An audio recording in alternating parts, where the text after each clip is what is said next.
안녕하십니까 국내 포뮬러1 팬 여러분, 대학생 친구들의 포뮬러1 수다 포뮬러톡에 오신 여러분들을 환영합니다. 환영합니다. 네. 일단 시험 기간입니다. 그죠? 저희 대학생들에게는 그죠? 네, 이게 저만 느끼는 건가요? 저희 둘 다 살짝 기운이 조금 15% 정도 떨어져 있지 않나 싶습니다. 그 시험을 좀 잘 보고 계십니까?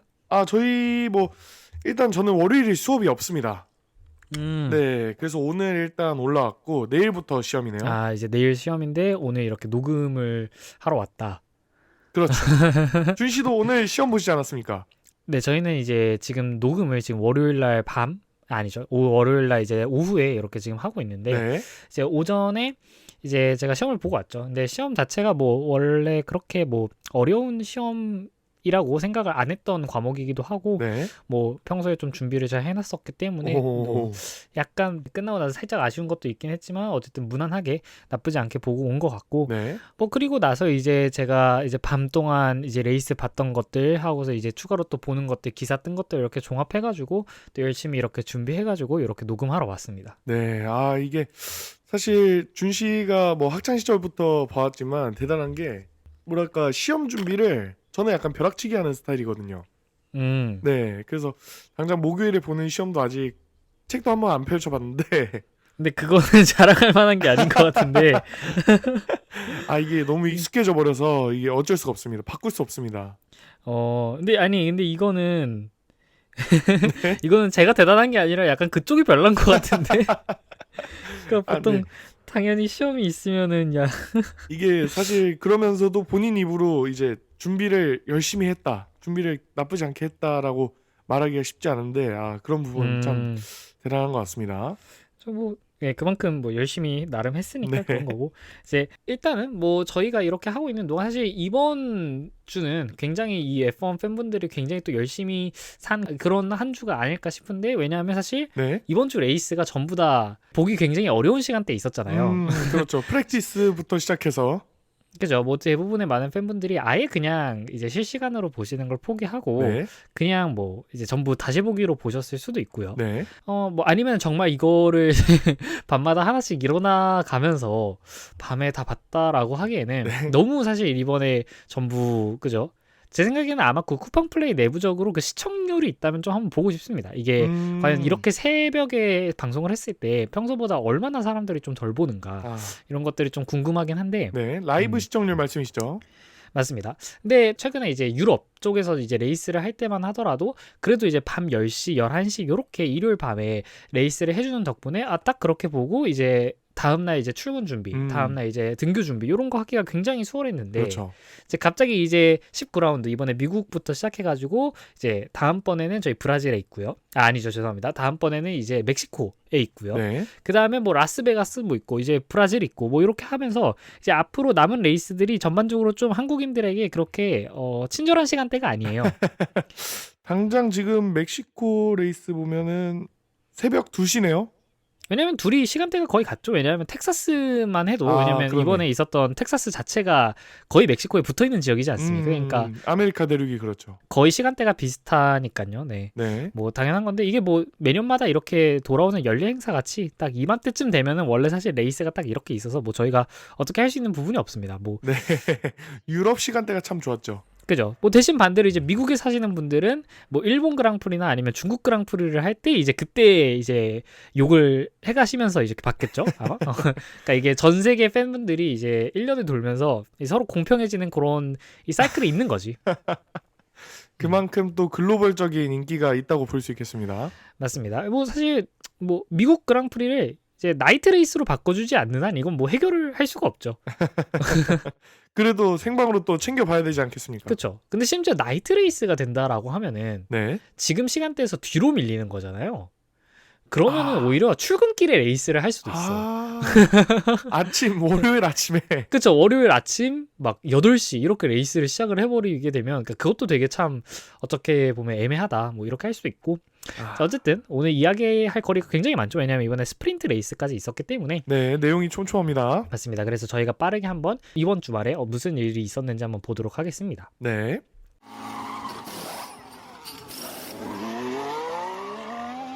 자, 프랙티스는 이제 건너뛰어가지고 바로 스프린트 퀄리파잉부터 이야기를 좀 해볼 텐데, 스프린트 퀄리파잉에서 참 일이 많았어요. 일단 그리드부터 일단 한번 보도록 하겠습니다. 네.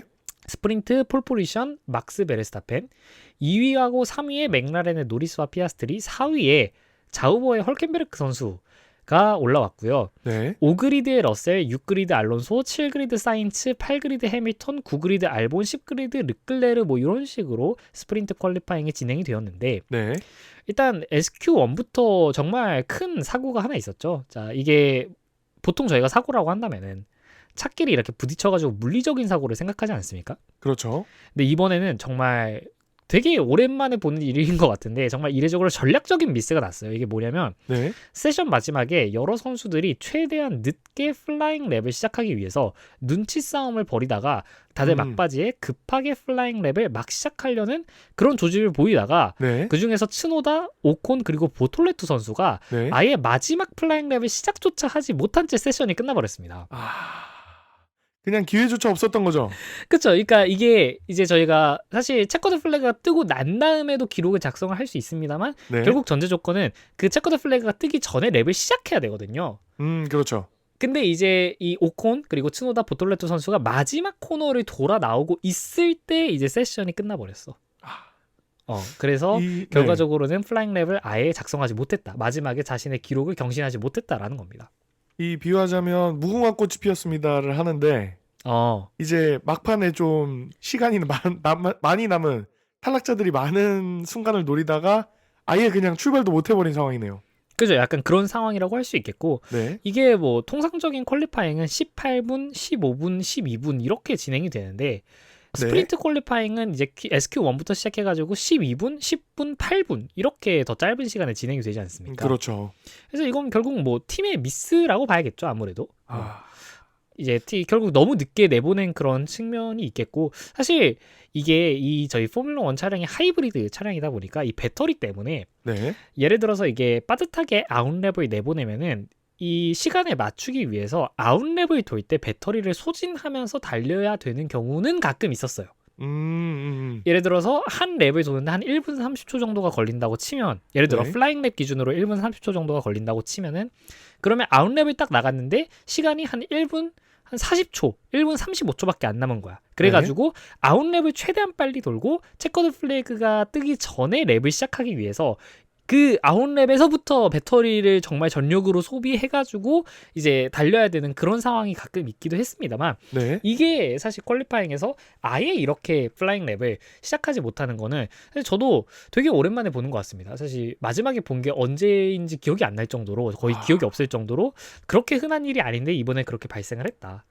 이게 이렇게 보면은 그 정말 팀 간에, 팀 내부 말고 팀끼리의 그 소통이 아예 없이 돌려버리나 보네요. 그러니까 일단 첫 번째로는 이게 그 퀄리파잉 세션을 딱 했을 때, 딱 나간다고 했을 때 바로 나갈 수 있는 게 아니에요. 그러니까 왜냐면 항상 그 저희 그 차고 맨 앞에서 이렇게 선수들이 대기를 하다가 간격을 만들고 나가는 그런 모습이 있지 않습니까? 그래서 내가 만약에 지금 딱 나가고 싶은데 보니까 지금 앞에 이렇게 줄이 쫙 늘어서 있어. 그러면 내가 지금 바로 나가도 사실 정말 원하는 시간대에 못 나갈 수도 있는 거고요.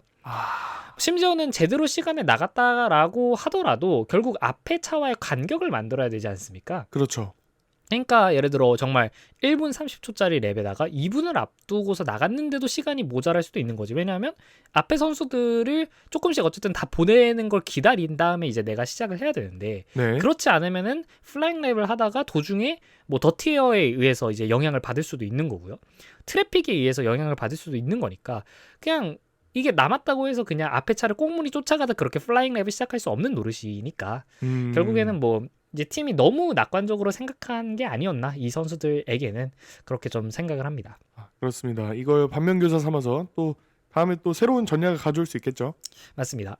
자, SQ2에 가서는 이제 자우버의 헐켄베르크 선수가 이제 심상치 않다라는 것이 이때부터 보이기 시작했는데, SQ2 마지막 플라잉 랩에서 맥라렌, 막스 그리고 러셀 바로 뒤에 5위까지 헐켄베르크 선수가 랩타임을 작성을 했습니다. 그래서 헐켄베르크 선수가 이번 시즌 그 어떤 퀄리파잉 세션에서 단 한 번도 10위 이상으로 올라온 적이 없었는데 이번에 처음으로 만들어냈습니다.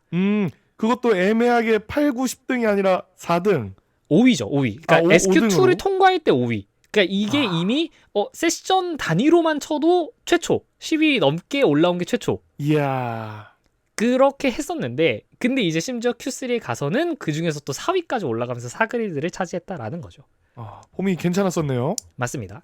자, 페라리는 SQ2부터 약간씩 허덕이기 시작을 했는데 네. 일단 둘 다 결과적으로 사실 SQ2를 통과해서 SQ3까지 진출을 하기는 했습니다만 그러니까 SQ3를 넘어갈 때만 하더라도 르클레르가 8위 게다가 해밀턴은 마지막에 겨우 10위로 들어왔어요. 아슬아슬했네요. 그러니까 정말 아슬아슬하게 SQ3까지 진출을 했다고 할 수 있겠고 네. 11위로 안타깝게 SQ2에서 탈락한 안토넬리와 고작 0.006초 차이로 해밀턴 선수가 SQ3에 진출을 하게 되었습니다. 안토넬리 선수는 조금 아쉬웠습니다. 그죠. 뭐 안토넬리 선수가 물론 아까울 테지만 사실 그만큼 이제 해밀턴 선수가 어쨌든 페라리의 차를 타고서 SQ3에 진출을 할 때 그만큼 정말 1000분의 6초의 간격만으로 겨우겨우 진출을 했다라는 거에 저희가 좀 주목을 하는 것이고 네. 스프린트 퀄리파잉 이후에 실제로 이제 르클레르 선수가 말한 것을 보면은 이 전반적으로 자신의 랩은 깔끔했다 이렇게 이야기를 했었어요. 그러니까 내가 다시 달렸을 때 그것보다 더 잘할 수 있을 거란 생각이 별로 들지 않는다. 자기는 드라이빙 깔끔하게 했는데 말 그대로 그럼 차량이 이제 느리다라는 거였고 실제로 이제 그럼 기자가 어느 구간에서 이 페라리의 차량이 그리고 당신이 시간을 손해를 본 것 같습니까? 이렇게 물었는데 네. 르클레르 선수가 답하기를 전부 다라고 답을 했습니다. 그러니까 어느 하나가 이제 느린 게 아니라 그냥 전반적으로 우리 차가 느리다 이렇게 이야기를 했었어요. 이거 이렇게 직설적으로 얘기하는 거면은 그것도 르클레르 선수가요. 맞습니다. 진짜일 겁니다. 맞습니다. 실제로 이제 그만큼 뭐 약세가 보였던 거고 실제로 이게 SQ3에 가서도 이 페라리의 약세가 이어졌는데요. 실제로 네. 보면 이제 8그리드의 해밀턴 그리고 10그리드의 르클레르 이렇게 끝나지 않았습니까? 네. 그래서 그만큼 페라리가 이제 스프린트 퀄리파잉에서는 좀 어려움을 겪었다 이렇게 볼 수 있겠고 네. 근데 이제 페라리는 한 가지 이슈가 있었던 게 뭐냐면 같은 날 있었던 프랙티스 세션에서 페라리가 기어박스 문제가 있으면서 연습 주행 자체를 거의 못했어요. 그러니까 프랙티스 세션에 많이 날렸어. 그래서 르클레르 선수도 이제 스프린트 퀄리파잉이 끝난 뒤에 이야기를 하기를 그 부분이 굉장히 아쉽다. 만약에 그때 이제 미디움 타이어로 주행을 좀 더 해서 네. 미세 조정, 약간 셋업 같은 거를 맞췄더라면 0.1초나 0.2초 정도는 당길 수 있었을 것이다. 이렇게 이야기를 했습니다. 근데 뭐 여전히 그럼에도 큰 영향은 없었을 거다. 실제로 만약에 0.1초, 0.2초 당긴다고 하더라도 이제 페라리 그 8그리드, 10그리드가 바뀌는 건 아니거든요. 그래서 어쨌든 말이 그렇다는 거고 어쨌든 그런 부분에서의 영향도 좀 있었다. 결과적으로 르클레르 선수가 느끼기에는 그냥 지금 우리 차량이 많이 뒤쳐져 있다. 이렇게 이야기를 했습니다. 네, 그것도 그렇게 지금 순위표로 보면은 윌리엄스랑 굉장히 근접해 있습니다.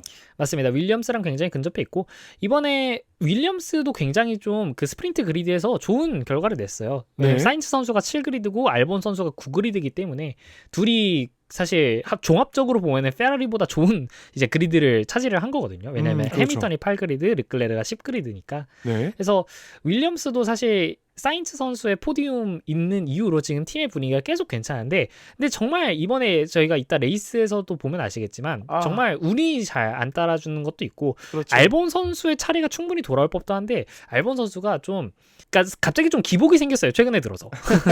사인츠 선수에 비해서 원래는 사실 시즌 초반만 하더라도 윌리엄스에서 굉장히 우세라는 그런 인식이 있었는데 그렇죠. 근데 포디움부터 시작해가지고 갑자기 이제 알본 선수가 굉장히 시즌 후반부에는 조금 불안정한 모습을 좀 보이고 있다. 이렇게 볼 수 있겠습니다.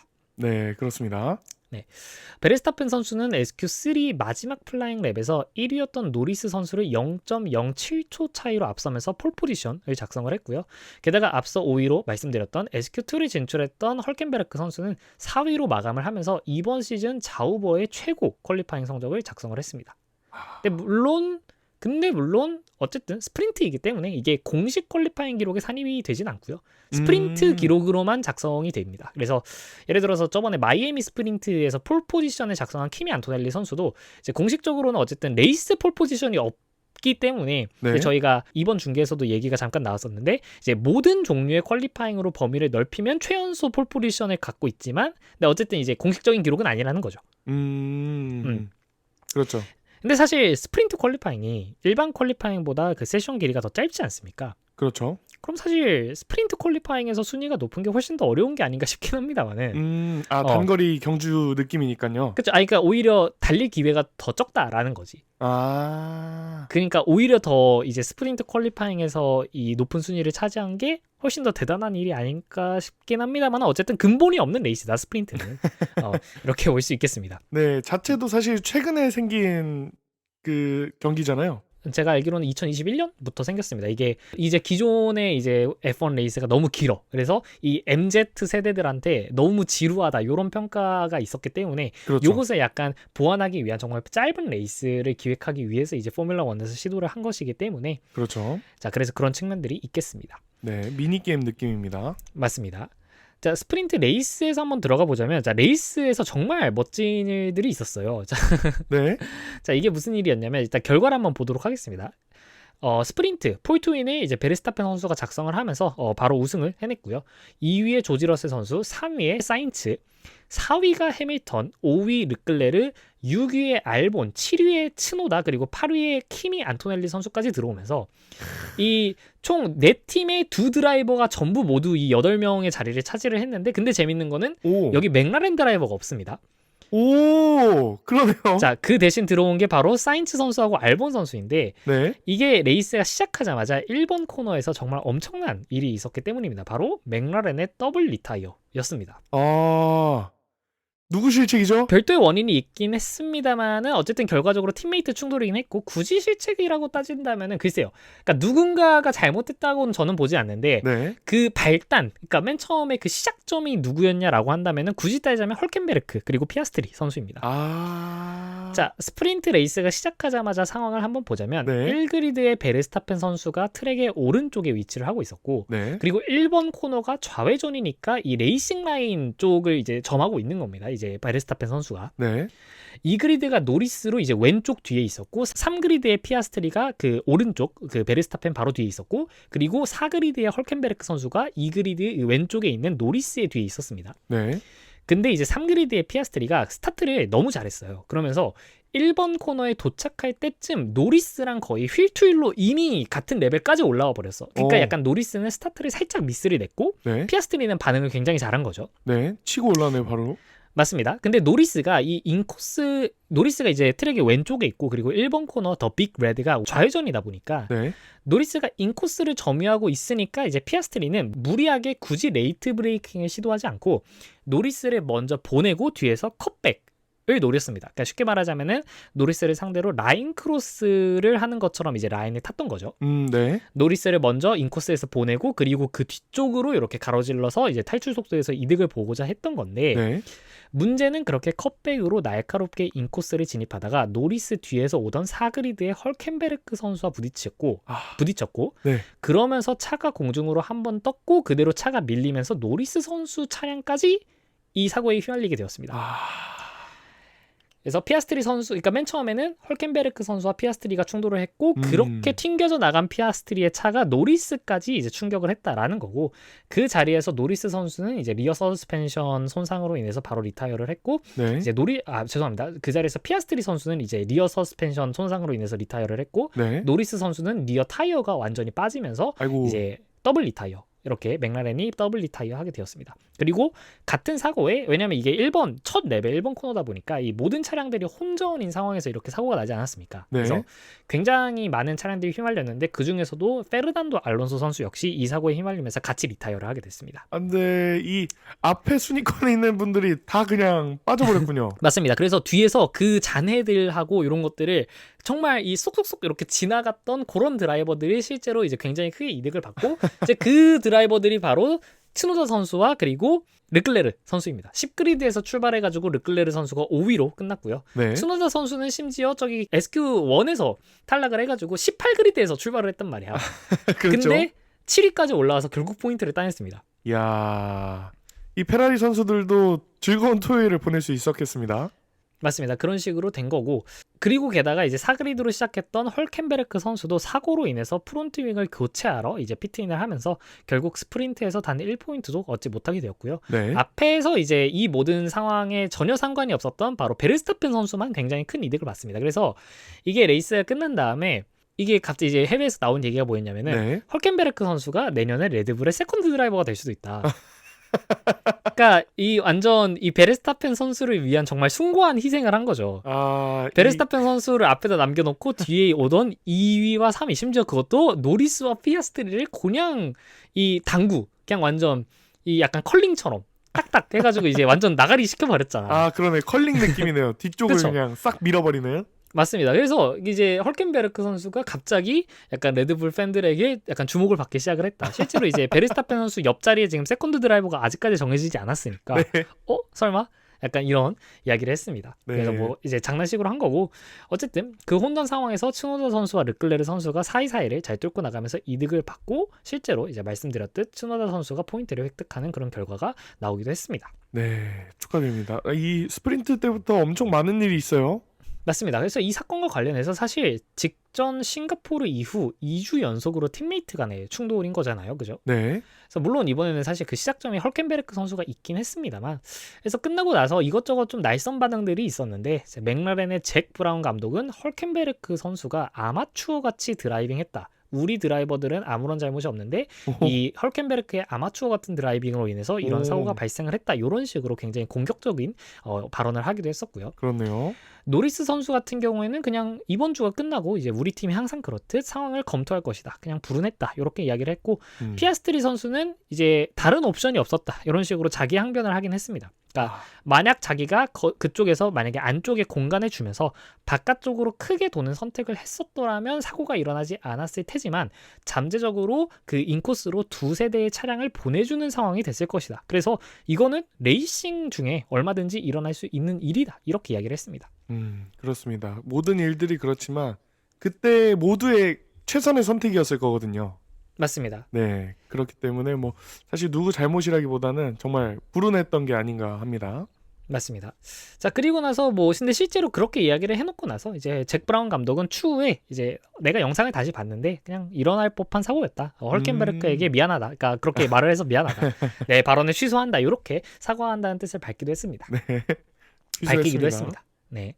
자, 이후 레이스 후반부에는 1번 코너에서 스트롤이 오콘을 찌르는 과정에서 휠락에 걸리면서 세이프티카가 나왔고, 그리고 그대로 세이프티카 상황에서 레이스가 종료가 됐습니다. 그래서 스트롤 선수하고 오콘 선수가 리타이어를 하게 됐는데, 근데 이것도 이제 물론 이제 공식 기록은 아니긴 합니다만은 네. 이번 시즌에 지금까지 이 모든 세션에서 단 한 번도, 그러니까 실제 레이스 세션에서 리타이어가 없던 두 드라이버가 있었던 게 그게 바로 랜스 스트롤 선수하고 조지 러셀 선수였거든요. 네.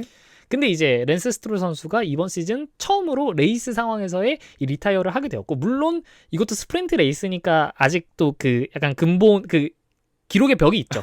그러니까 아직까지 공식 실제 기록은 이제 아닌. 그죠, 본 레이스 이제 무 리타이어 기록은 아직까지 이어나가게 됐습니다만 여전히 그럼에도 어쨌든 스트롤 선수가 리타이어를 하게 됐다라는 거고. 네. 그래서 사실 그러니까 이게 좀 그러니까 포뮬러 1에 오래 보시지 않은 분들이 있으시다고 한다면은 네. 이 스트롤 선수가 전반적으로 좀 이런 사고를 잘 일으키고 차량을 깨먹는 그런 이제 이미지로 인해서 많이 밈화가 되곤 하지만 생각보다 이번 시즌 단 한 번도 레이스에서 리타이어를 한 적이 없었다라는 겁니다. 그러네요. 이 약간 사고 치고 다니는 약간 왕자님, 도련님 느낌이었는데. 그렇죠, 맞습니다. 맞습니다. 근데 생각보다 네. 그러니까 이번 시즌 보면은 그냥 스트롤 선수가 전반적으로 그냥 그러니까 잘 몰라, 어디 있는지 잘 모르고 그냥 그러니까 에스턴 마틴을 딱 떠올렸을 때 페르난도 알론소 선수는 정말 뭐 여러 번 이 팀 라디오로도 재밌는 발언도 많이 하고 이러면서 좀 그렇죠. 이제 잡히는 경우가 많은데, 네. 신기하게 랜스 스트롤 선수가 시즌 내내 통틀어가지고 전반적으로 그냥 뭐 소식이 안 들립니다. 근데 그렇다고 해서 그럼 랜스 스트롤 선수가 정말 못하고 있느냐? 그것도 아니고 페르난도 알론소 선수가 37포인트인데 네. 스트롤 선수가 32포인트거든요. 네, 비등비등하게 잘했어요. 그러니까 둘이 비슷한데 왜 이렇게 이게 약간 좀 그 미디어 노출의 측면에서 스트롤 선수가 굉장히 좀 손해를 많이 보고 있다. 이런 생각이 좀 듭니다. 그렇습니다. 자, 일단 스프린트 결과만 놓고 본다면 네. 베르스타펜 선수가 8점을 가져가는 동안 맥라렌의 두 드라이버 모두 점수를 얻지 못하면서 정말 베르스타펜 선수의 이 챔피언십 이 가능성에 대해서 저희가 몇 주 전부터 계속 떠들지 않았습니까? 그렇죠. 거의 벌써 3주째 되는 것 같은데요.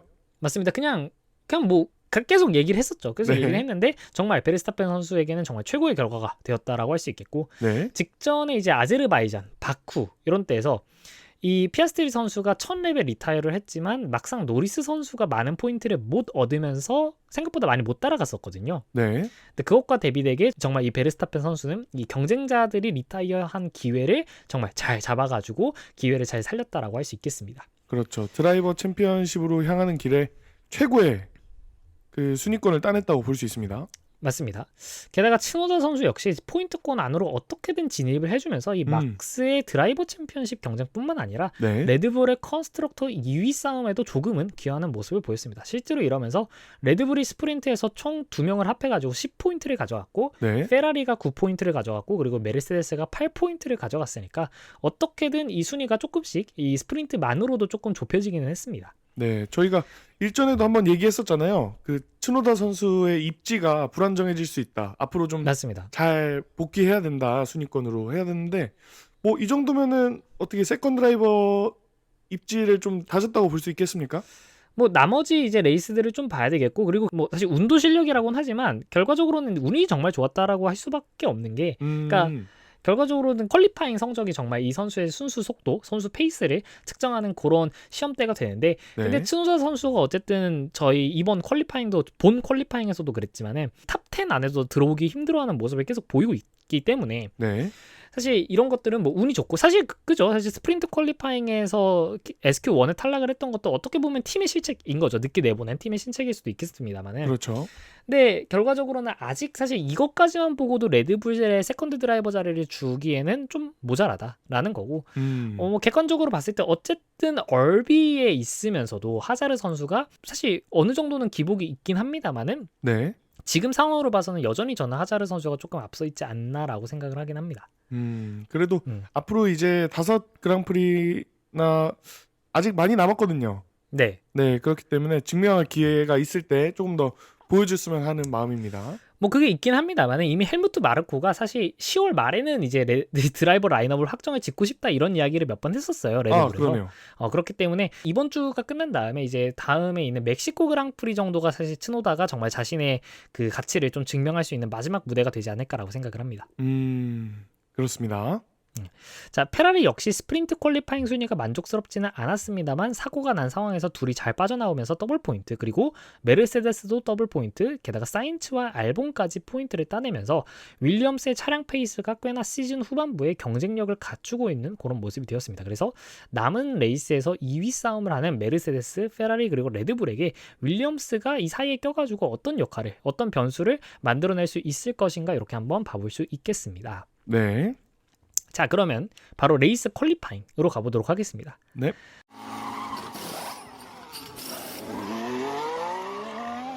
실제 퀄리파잉에서는 큰 이슈는 없었습니다만 이제 알핀의 두 드라이버 모두가 Q2에 진출하는 그런 모습이 나오기도 했었고요. 네. 스프린트 퀄리파잉에서 멋진 모습을 보였던 헐켄베르크가 이번에는 Q2에서 아쉽게 탈락하며 11위에 머물렀습니다. 네. 스프린트에서는 좋은 모습을 보였던 윌리엄스 역시 사인츠 선수는 Q3까지 진출에 성공을 했지만 알본 선수가 Q1에 탈락을 하면서 약간 진짜 알본 선수가 뭔가 계속 아쉽다. 사인츠 선수에 비해서 사인츠 선수는 지금 굉장히 폼이 많이 올라온 것 같고 실제로 이제 싱가포르에 이어서 이번에도 Q3까지 진출을 했었단 말이죠. 네. 근데 이제 알본 선수는 왜 이렇게 자꾸 좀 그러니까 실전으로 들어가서 성적이 좀 안 좋은지 그런 모습이 좀 있고 조금씩 삐끗삐끗합니다. 맞습니다. 그리고 이제 베어만 선수가 이번 그랑프리를 앞두고 하스가 약간의 업그레이드가 있었다 이렇게 이야기를 했는데 실제로 이거를 스프린트까지는 효과를 좀 못 보다가 네. 오랜만에 Q3에 진출을 해서 8그리드까지 차지를 했습니다. 굉장히 오랜만에 봐요, 하스. 맞습니다. 그래서 실제로 이제 그리드를 좀 처음부터 설명을 해드리면은 1그리드가 이제 폴 포지션이 다시 한번 베르스타펜 선수가 되었고요. 2그리드의 노리스, 3그리드의 르클레르, 4그리드 러셀, 5그리드 해밀턴, 6그리드 피아스트리, 7그리드 안토넬리, 8그리드 베어만, 9그리드 사인츠, 10그리드 알론소, 11그리드부터 헐켄베르크, 로슨, 츠노다, 가슬리, 콜라핀토, 그리고 16그리드부터 보톨레토, 오콘, 알본, 하자르, 스트롤 선수 이렇게 되었습니다. 자, 그래서 하스의 베어만 선수 이번 시즌 최상위 그리드입니다. 8그리드라고 한다면은. 네. 그리고 실제로 모나코에서 오콘 선수의 8그리드 시작과 함께 공동으로 이번 시즌 하스의 최상위 그리드 스타트이기도 합니다. 베어만 선수가요? 네, 맞습니다. 베어만 선수가 직전 싱가포르에서도 9그리드로 시작을 하더니 두 그랑프리 연속으로 Q3까지 진출을 하면서 좋은 모습을 이어나가고 있습니다. 네, 그렇습니다. 자, 그리고 폴 포지션 막스 베르스타펜, 진짜 이 선수의 기량이 정말 끝이 어디인가, 약간 이런 모습이죠. 그러니까 이게 그러니까 어떻게 계속 이렇게 잘할 수가 있지? 정말 어느 정도 수준의 차만 쥐어주기만 한다면은 네. 정말 이 압도적인 이런 성능을 낼 수 있는 그런 드라이버구나라는 생각이 들고, 네. 게다가 사실 또 페라리도 굉장히 좀 이 그리드에서 주목이 가죠. 3그리드가 르클레르에다가 5그리드가 해밀턴이에요. 그래서 이게 페라리가 그래서 그 토요일 하루 동안 이 정말 무슨 약간 개탄날이라고 해야 될까요? 그러니까 앞선 스프린트에서 토요일 날 스프린트에서 더블 포인트를 해놓고서 그날 이제 저녁에 있었던 퀄리파잉에서는 이렇게 3그리드와 5그리드까지 이렇게 해버렸다라는 거고. 근데 심지어 왜냐면 직전에 스프린트 퀄리파잉 끝났을 때 르클레르 선수는 자기네들 차량이 그렇게 안 좋다라고 했는데 이번에도 이렇게 잘 됐잖아요. 그렇죠. 그래서 직후에 밝힌 내용을 보면은 해밀턴 선수가 팀에 무언가를 제안했는데 그것이 굉장히 잘 먹혔다 이런 얘기를 했어요. 뭔지는 얘기를 안 했나요?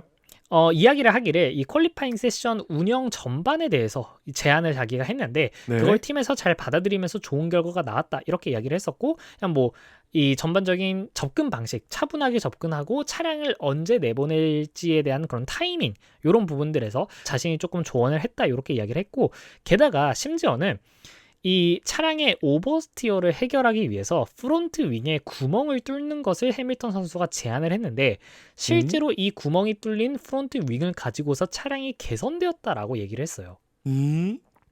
그래서 뚫어요. 그러니까 이게 굉장히 어색합니다. 그러니까 왜냐하면은 예를 들어 저도 정확한 원리는 모르겠습니다. 이게 어쨌든 사실 선수들도 어느 정도 이제 공학적인 그 지식이 있으니까 자기가 생각하는 해결책을 한번 제시를 해본 거긴 하겠지만은 네. 글쎄요, 이게 오버스티어가 된다라고 한다는 것은 결국 어떻게 보면은 이게 접지력이 너무 센 거지 않습니까? 네. 그러니까 다운포스가 너무 센 거지. 그렇죠. 그러니까 이제 스티어링을 했을 때 어느 정도는 미끌리는 게 아예 없이 그냥 완전 착 붙어가지고 오버스티어가 난다. 뭐 이런 이야기일 수 있겠는데, 네. 근데 이제 프론트 윙에 구멍을 뚫으면은 그만큼 이제 공기 흐름이 이제 그쪽으로 빠져나가면서 전반적인 다운포스가 좀 줄어드니까 뭐 그런 데서 해결을 본 건가? 사실 저도 정확한 이론은 모르겠습니다. 사실 저희가 뭐 공학도도 아니거니와 해밀턴 그 실제로 구멍을 뚫었다고 하는데 구멍이 별로 보이지도 않아. 사실 어디에 실제로 뚫었는지도 잘 모르겠어요. 어쨌든 해밀턴 선수가 이야기를 하기를 어쨌든 자기가 프론트 윙에 구멍을 8개를 뚫기를 제안을 했는데 실제로 그렇게 8개나. 뚫었고, 그랬더니 오버스티어 성향이 많이 개선이 되었다. 바로 이렇게 이야기를 했습니다. 야, 신기합니다. 그래서 이게 몬자에는 베르스타펜 선수가 이 다운포스 세팅을 자기가 스스로 맞추더니 이제는 아예 차량 튜닝을 그냥 선수가 직접 해버리는 그런 모습이 나오고 있다라고 할 수 있겠습니다. 네, 그것도 피어싱을요. 맞습니다. 그리고 이제 피아스트리 선수는 페라리 듀오에게까지 밀리며 6그리드까지 내려갔고, 최근 들어서 사실 피아스트리 선수가 되게 불안정한 모습입니다. 기복이 있는 모습이고, 네. 시즌 초반에 오히려 저희가 노리스 선수에게서 봤던 그런 약간 기복 있는 모습이 이제는 피아스트리 선수에게 좀 나타나고 있지 않나, 이렇게 좀 볼 수 있는 것 같습니다. 그렇게 볼 수 있겠습니다. 사실 결과만 봐도 그렇죠. 맞습니다. 자, 레이스 결과로 한번 넘어가 보자면 실제 레이스에서도 이제 폴트윈을 가져간 바로 막스 베르스타펜. 그래서 베르스타펜 선수는 이번에 스프린트 폴트윈에 게다가 이제 레이스 폴트윈까지 하면서 정말 이 최상의 이 주말을 보냈다라고 할 수 있겠고, 네.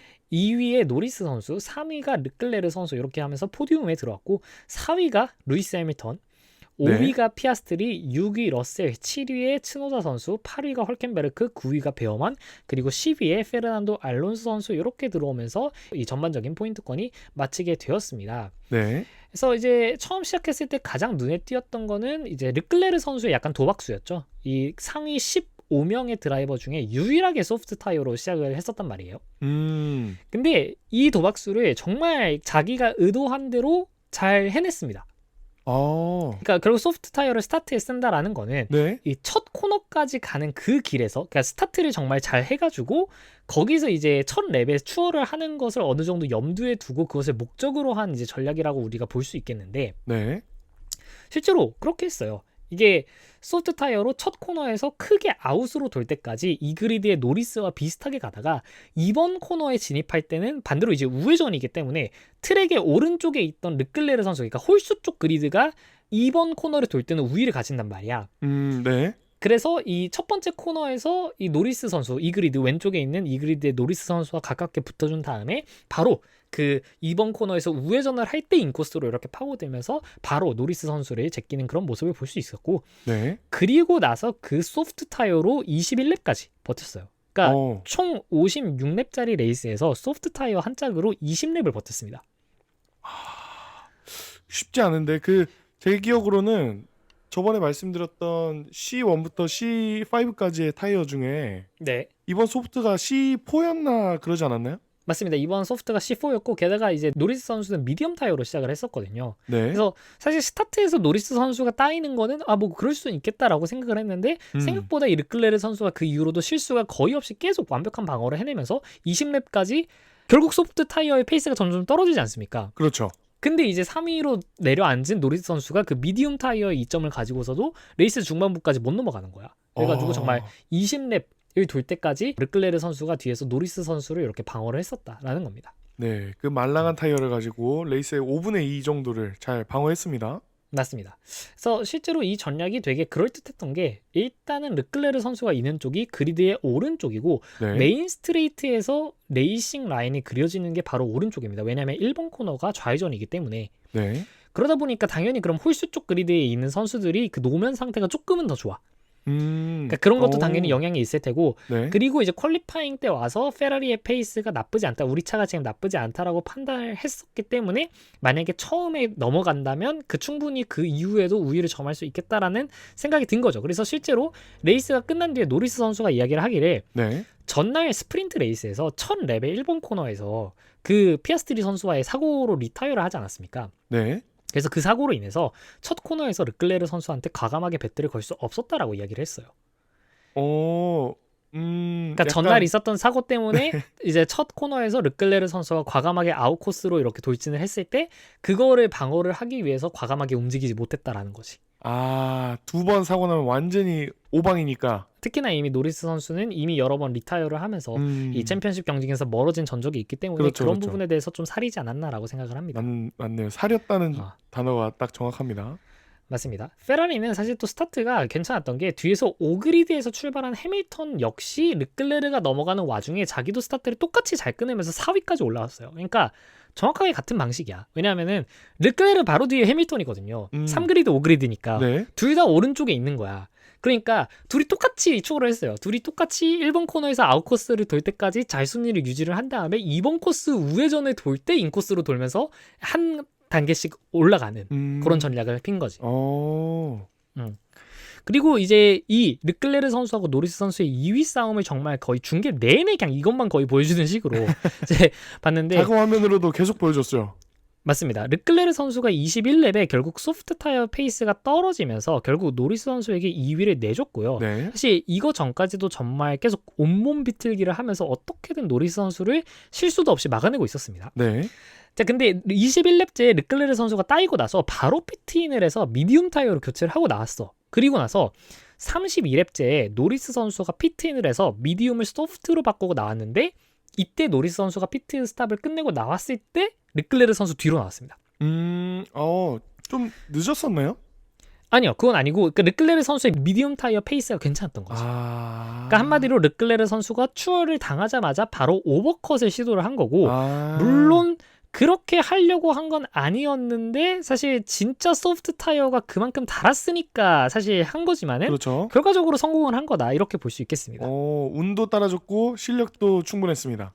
맞습니다. 사실 그렇네요. 오버컷이라고는 할 수 없겠고, 어쨌든 이 르클레르 선수가 추월을 당한 다음에 들어갔으니까 바로 이제 언더컷을 시도를 했다라고 볼 수 있겠습니다. 굳이 따지자면 네. 그렇다는 거고, 그만큼 이제 페라리의 이번 레이스 페이스가 굉장히 좋았다라고 할 수 있겠고, 마지막 3렙 정도를 남겨놓고 노리스 선수에게 다시 한번 르클레르 선수가 추월을 허용하면서 2위 노리스에 그리고 3위 르클레르로 레이스가 끝나게 됐습니다. 네. 그도 그렇게 이 페라리 선수 두 선수가 둘 다 5등 안에 들어있는 거를 정말 오랜만에 보는 것 같아요. 맞습니다. 그 얘기도 저희가 이따 한번 해보긴 할 텐데, 그러는 와중에 사실 이 뒤에서 노리스 르클레르 선수가 이렇게 2위를 위해서 지지고 복구하는 와중에 저희가 이제 놓친 한 사람이 있다면 그건 바로 베르스타펜 선수이거든요. 1위를 그냥 너무 편안하게 달리고 있었어. 뒤에서 르클레르 선수는 방어 라인을 타면서 이렇게 방어를 하고 노리스는 추월 라인을 타면서 서로 이 레이싱 라인을 계속 깨먹으면서 달리다 보니까 네. 이 시작하자마자 거의 랩당 0.3초에서 0.4초씩은 거의 베르스타펜 선수가 앞서 나가고 있었고 네. 7렙째에 이제 사인츠와 안토넬리 선수가 충돌을 하면서 버추얼 세이프티카가 나오긴 했습니다만 이후로도 계속 격차를 벌리면서 21렙째에 노리스가 르클레르를 처음으로 추월을 해서 네. 노리스가 2위로 올라왔을 때 이미 베르스타펜과 9.9초나 차이가 났습니다. 그러니까 20렙 동안 2위랑 1위가 9.9초 차이가 났다는 거는 랩당 0.5초씩을 계속 벌리고 있었다라는 거죠. 야. 10초면 엄청 나거든요. 맞습니다. 그리고 32렙째에 2위로 계속 달리던 노리스 선수가 피팅을 했고 33렙째에 막스 베르스타펜 선수가 피팅을 하면서 이 첫 스틴트를 가장 오래 가져간 선수 중 한 명이 되었고 다시 나왔을 때도 여전히 1위로 나오면서 레이스 내내 그냥 1위를 안정적으로 지켰다라고 할 수 있겠고 실제로 이제 너무 그냥 배틀도 없이 1위를 했다 보니까 중계 화면에서 막상 베르스타펜 네. 선수를 거의 안 잡아줬어요. 배틀도 없고 그러다 보니까 계속 노리스 르클레르 많이 잡아주고 뭐 저기 하위권에 있는 이제 선수들 작은 화면으로 보여주고 이렇게 하다가 막상 베르스타펜 선수가 달리는 주행 장면은 거의 중계에 보이지 않았다. 아무도 없고 베르스타펜 혼자 그냥 가고 있는 영상. 맞습니다. 주행 영상 정도니까요. 맞습니다. 완전 클린에어에서 그냥 너무 그냥 실수만 하지 않으면 거의 우승을 할 수 있는 상황이었고 그러니까 어떻게 보자면 사실 스프린트 레이스에서는 헐켄베르크 선수의 덕을 톡톡히 본 거고 네. 이번에는 르클레르 선수가 정말 막스 선수를 위한 혼신의 방어를 해줬다 이렇게 평을 내릴 수 있겠는데 네. 뭐 결과론적으로 보자면 사실 르클레르 선수가 이번에 했던 역할이 레드불이 세컨드 드라이버한테 요구하는 역할이에요. 그러니까 저 정도를 해주는 이 퍼포먼스가 사실 레드불에게 굉장히 이상적인 거거든.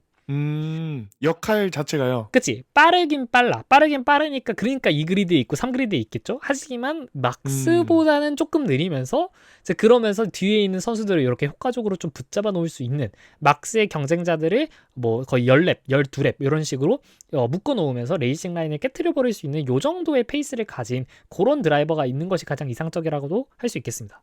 그렇죠. 그러면서도 본인의 포인트 또한 크게 잃지 않는. 그죠? 그러면서 3위로 4위로 이렇게 마무리를 하는 그런 드라이버를 원한다라고 할 수 있겠고 자, 그것 외에는 아까 말씀드렸던 7렙에서 7번째 랩에서 사인츠와 안토넬리 선수의 사고가 있었고 이번에는 이제 사인츠 선수가 안토넬리 선수를 15번 그리드에서 인코스로 찌르다가 이제 사인츠 선수가 무리하게 찔렀다. 이렇게 결과가 나왔습니다. 그래서 사인츠 네. 선수의 주장은 안토넬리가 자신을 위해서 인코스의 공간에 남겨놓았어야 한다. 라는 거였는데 스튜어드들의 판단은 코너에 진입하기 전에 사인츠가 권리를 주장할 만큼 충분히 대등하게 붙지 못했다. 그렇게 되는 거고 결국 사인츠는 이 충돌로 인해 이번 레이스의 유일한 리타이어가 됐으며 포인트권에서 잘 움직이던 안토넬리는 최하위로 떨어지면서 레이스를 13위로 마무리를 하게 되었습니다. 네, 저는 그 안토넬리 선수 차 빙글빙글 도는 거 보고 네. 아 이거 무조건 둘 다 리타이어겠구나 싶었는데 어떻게 잘 들어왔습니다. 차들이 다 지나가고. 막상 이제 그래블에 빠지고서 이제 안토넬리 선수는 잘 회복을 해서 결과적으로 레이스를 완주를 하긴 했고 근데 사실 이번 시즌에 안토넬리 선수가 워낙 다른 선수들을 담근 전적이 많아가지고 이 해외 커뮤니티에서는 사인츠 선수가 정의 구현을 했다 이런 식으로 이제 반응을 하더라고요. 아 카르마다. 네, 그래서 사인츠 선수는 이번에 있었던 이 사고로 인해서 다음에 있을 멕시코 그랑프리에서 5그리드 페널티를 받을 예정으로 이렇게 결과가 나왔습니다. 네, 그렇습니다. 자, 그리고 이제 포인트권에서 경쟁하던 사인츠와 안토넬리가 밀려난 사이 밑에 선수들이 기회를 잘 잡았는데요. 그 두 명 대신 들어온 이 포인트권에 들어온 두 드라이버가 바로 11그리드의 헐켄베르크 선수와 13그리드의 츠노다 선수입니다. 헐켄베르크 네. 선수는 8위 그리고 츠노다 선수가 7위로 레이스를 마감하게 되면서 좋은 마무리를 해냈습니다. 네, 그렇습니다. 자, 그래서 결과적으로는 이제 막스 베르스타펜 선수가 그냥 폴트윈을 가져갔다라는 거고 이렇게 네. 레이스가 끝났고 이제 레이스가 끝난 뒤의 상황을 한번 보도록 하자면은 일단 가장 핵심인 드라이버 챔피언십 경쟁에 있어 결국 맥라렌 듀오와 베르스타펜 선수의 결과를 한번 보도록 하겠습니다. 야, 제일 궁금해요.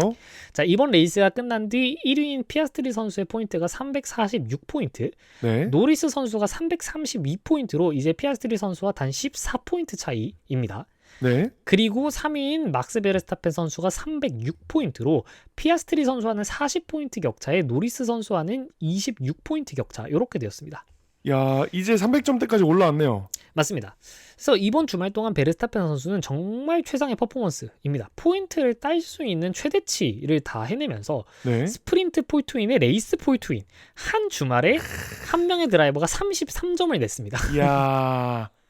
거기다가 유키에 살짝 소금 뿌려주는 정도로. 그렇죠. 그런 것도 있었고 네. 이제 반면 2위인 노리스 선수는 스프린트에서 포인트가 없었으니까 본 레이스에서 2위를 하면서 18포인트, 그리고 피아스트리는 레이스가 5위로 끝나면서 10포인트밖에 못 따서 한 주말 만에 베르스타펜이 1위인 피아스트리와 격차를 23포인트나 당긴 격이 됐습니다. 와, 이거 진짜 되나요? 혹시 모릅니다. 이제 베르스타펜과 피아스트리 선수의 간격은 40포인트로 사실 4라운드 전에 15라운드 네덜란드에서 그때 피아스트리 선수가 폴트윈을 했었습니다. 네. 그게 이제 피아스트리 선수의 이번 시즌 마지막 우승이었는데, 이때 이 네덜란드 그랑프리가 끝났을 때 이 피아스트리 선수와 그리고 베르스타펜 선수의 격차가 104포인트였어요. 아, 그렇죠. 거의 희망이 없었죠, 그때는. 맞습니다. 근데 지금 4번의 레이스 동안 지금 베르스타펜 선수가 피아스트리 선수와 60포인트를 남겼습니다. 근데 오. 앞으로 레이스가 5개가 남았단 말이야. 그러면 네. 사실 같은 퍼포먼스라고 한다면은 베르스타펜 선수가 당연히 우승할 수 있는 가능성이 있는 거고요. 네. 게다가 이제 남은 게 스프린트 2개에 레이스가 5개지 않습니까? 네. 그러면은 이제 베르스타펜 선수는 거의 자력으로 드라이버 챔피언십을 확정지을 수 있는 자리까지 다 왔습니다. 그렇죠. 각 레이스마다 베르스타펜 선수가 전부 우승을 하고 피아스트리 선수가 전부 2위를 한다고 치면은 네. 레이스당 7점씩 좁힐 수 있고, 그리고 그렇죠. 스프린트는 1점씩 좁힐 수 있으니까, 그러면 남은 2개의 스프린트와 레이스 5개에서 베르스타펜 선수는 자력으로 37점을 당길 수 있는데 지금 간격이 40점이기 때문에 정말 한 번, 그러니까 피아스트리 선수가 한 번이라도 이 3등을 하면. 그죠, 3등을 한다거나 이런 일이 벌어지게 된다면 정말 베르스타펜 선수가 자력으로 우승을 확정지을 수 있는 그런 상황이 이제 만들어진 거고요. 이야. 물론 희박하긴 합니다. 그러니까 이제 남은 레이스 동안 정말 다 우승하라는 게 이게 사실 그렇게 아무에게나 할 수 있는 얘기는 아닌 건데. 베르스타펜이어서 할 수 있는 그죠. 부탁이죠. 이게 하필 베르스타펜 선수여서 사실 우리가 할 수 있는 그런 얘기고, 실제로 지금 느낌을 봤을 때 이게 그렇게 불가능한 일로 보이지 않습니다. 그렇죠. 사실 피아스트리 선수가 매번 2등을 하는 것도 힘들거든요. 그죠. 왜냐면 노리스 선수도 있고 뭐 이번에 만약에 페라리가 페이스가 이만큼 올라왔다고 친다면 르클레르 선수도 있겠고 러셀 선수도 있겠고, 그러니까 사실 그것도 굉장히 힘든 거긴 하니까요. 물론 네. 사실 근데 그렇다고 예를 들어 2위가 노리스 선수가 가져간다라고 한다면은 뭐 사실 노리스 선수랑도 경우의 수를 생각을 하긴 해야겠죠. 왜냐면 노리스 선수도 어쨌든 아직까지는 베르스타펜 선수 앞에 위치를 하고 있으니까. 그렇죠. 근데 어쨌든 베르스타펜 선수는 이제 노리스 선수를 자력으로 이제 뛰어날 수 있는 간격은 이미 만들어졌고, 그렇죠. 이제 정말 한 번이라도 피아스트리 선수가 또 이런 아쉬운 퍼포먼스를 보이는 순간 정말 자력으로 피아스트리 선수까지 넘어서 드라이버 챔피언십을 결정지을 수 있는 그런 위치까지 다가가게 된다라는 겁니다. 네, 한번 지켜보겠습니다. 맞습니다. 실제로 몬자, 이제 이탈리아 그랑프리 때부터 베르스타펜 선수는 러셀에게 1위를 내줬던 싱가포르 그랑프리를 제외하고 전부 우승을 하고 있습니다. 그마저도 싱가포르에서 2위로 마무리를 했었고, 네. 근데 이제 피아스트리 선수는 몬자에서 3위, 아제르바이잔에서 리타이어, 그리고 싱가포르 4위, 그리고 이번에 5위인데다가 그 사이에 스프린트 리타이어도 하나 있었잖아요. 네, 그렇죠. 그러니까 이게 피아스트리 선수가 단순히 베르스타펜 선수가 아니라 노리스 선수와도 최근 4개의 레이스 성적을 비교를 해보면, 노리스 선수는 몬자에서 2위, 아제르바이잔에서 7위, 싱가포르에서 3위, 그렇게 하면서 게다가 이번 레이스까지 지금 4레이스 연속으로 노리스 선수가 피아스트리 선수에 비해서 우위입니다. 게다가 이게 단순히 불운이 아니라 이 피아스트리 선수 자체의 페이스 하락으로 보이는 지점이 바로 퀄리파잉 그리드 순위입니다. 폴트윈이 차지한 14라운드 네덜란드 그랑프리 이후로 15라운드 이탈리아 그랑프리에서 노리스 2그리드에 피아스트리 3그리드, 16라운드 아제르바이잔에서 노리스가 7그리드, 피아스트리가 9그리드, 17라운드 싱가포르에서 노리스가 5그리드에 피아스트리가 3그리드이긴 했습니다만 첫 랩의 사고로 피아스트리 선수가 노리스 선수한테 순위를 내줬고요. 네. 이번에 스프린트에서 노리드가 2그리드에 피아스트리가 3그리드, 그리고 레이스에서 노리스가 2그리드에 피아스트리가 6그리드입니다. 그래서 최근 5번의 퀄리파잉 동안 노리스에게 4대1로 지고 있는데, 네. 이게 네덜란드 그랑프리까지 합해서 스프린트 3개와 레이스 14개를 합쳐서 17번의 퀄리파잉 동안 피아스트리가 12대5로 이기고 있었어요. 네. 근데 최근 5개의 퀄리파잉에서는 완전히 4대1로 역전이 돼버렸다. 오호. 그래서 이게 퀄리파잉에서는 4대1인데 심지어 레이스 결과로 따지자면은 그냥 5대0입니다. 아, 뭐 아니죠. 왜냐면은 이번에 스프린트는 완전 그냥 서로 그러니까 둘 다 같이 리타이어였으니까 그럼 4대 네. 0이죠. 레이스 결과로 치자면은. 네. 그러니까 이게 갑자기 역전된 것에는 무언가가 있다 이렇게 볼 수 있겠고 이게 어찌되었던 건 간에 이제 맥라렌이 노리스 선수를 상당히 노골적으로 좀 편애하는 듯한 그런 파파야 룰의 해석을 여러 번 하면서 멘탈적인 측면에서 무언가 문제가 있을 수도 있겠죠. 왜냐하면 이제 사실상 베르스타펜 선수는 또 베르스타펜 선수대로 노리스와도 경쟁하는 그런 입장이 되면서 굉장히 약간 팀 내에서도 뭔가 이렇게 좀 전폭적인 지지를 받지 못한다라는 그런 고독한 입장에 놓였다라고 할 수 있겠고 이게 레드불이나 메르세데스 이렇게 타 팀의 차량들이 업그레이드가 되면서 올라오는 것과 별개로 같은 차를 타는 팀메이트에게 이전과 다르게 갑자기 뒤지기 시작했다라는 거는 이건 정말 피아스트리 선수 개인에게 뭔가 문제가 생겼다라고 볼 수밖에 없습니다. 충분히 그럴 수 있네요. 이 둘 다 너무 잘해서 사실 근래 퀄리파잉 순위 이런 거는 그냥 쳐다도 안 보고 있었는데 이렇게 놓고 보니까 뭔가 차이가 확연히 보입니다.